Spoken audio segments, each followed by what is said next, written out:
एक समय की बात है, एक राजा अपने 3 बेटों को अपने पास बुलाता है क्योंकि राजा बूढ़ा हो चुका था और वो चाहता था कि उसकी गद्दी उसी का कोई बेटा संभाले, पर कौन ये वो नहीं जानता था। तो उसने सोचा कि थोड़ा उनसे प्रश्न किया जाए, उनकी परीक्षा ली जाए, उनका एग्जाम लिया जाए।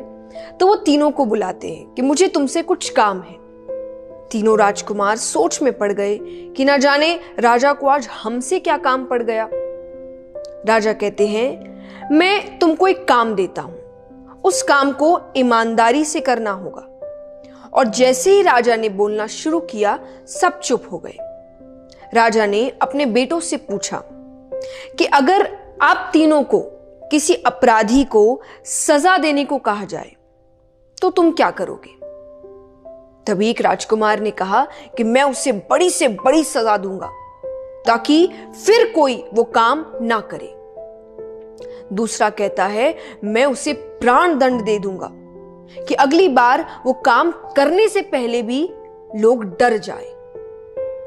तीसरा बेटा थोड़ा ज्यादा समझदार था। वो कहता है, अगर राजा की अनुमति हो तो मैं इसका जवाब देने से पहले एक कहानी सुनाना चाहूंगा।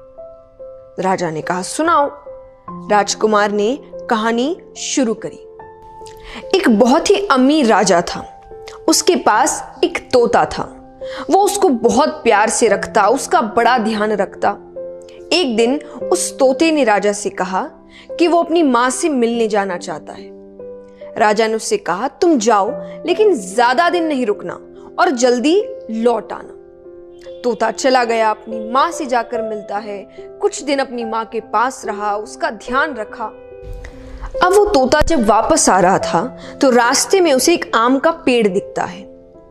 उसने कई लोगों से ये बातें सुन रखी थी कि उस पेड़ का फल खाने से कोई भी अमर हो जाता है।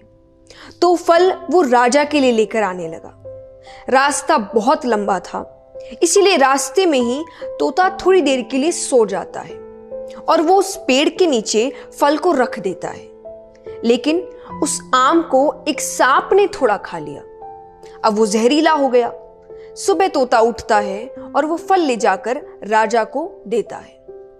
राजा ने उस आम को अपने पालतू कुत्ते को थोड़ा सा खिला दिया और वो उसी वक्त मर गया।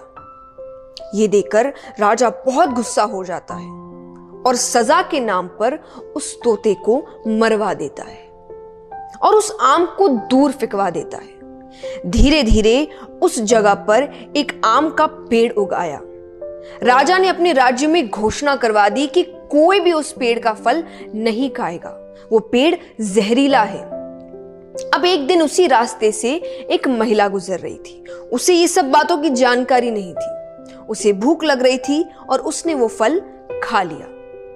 अब धीरे धीरे बात फैलती गई कि उसकी उम्र कम होती जा रही है, वो वापस से जवान होती जा रही है। ये बात राजा को पता चलती है।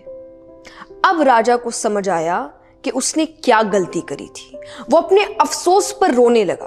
वो रोने लगा कि उसने सच जानने की कोशिश क्यों नहीं की, उसने तोते से सच पूछने की कोशिश क्यों नहीं की, सीधा सजा क्यों सुना दी। इस पर राजकुमार ने कहा कि मैं यही करना चाहता हूं। मैं नहीं चाहता कि बिना मैं सच जाने किसी को भी सजा दे दूं। कोई भी अगर आकर कह दे कि सामने वाला गुनहगार है तो मैं सजा सुना दूं।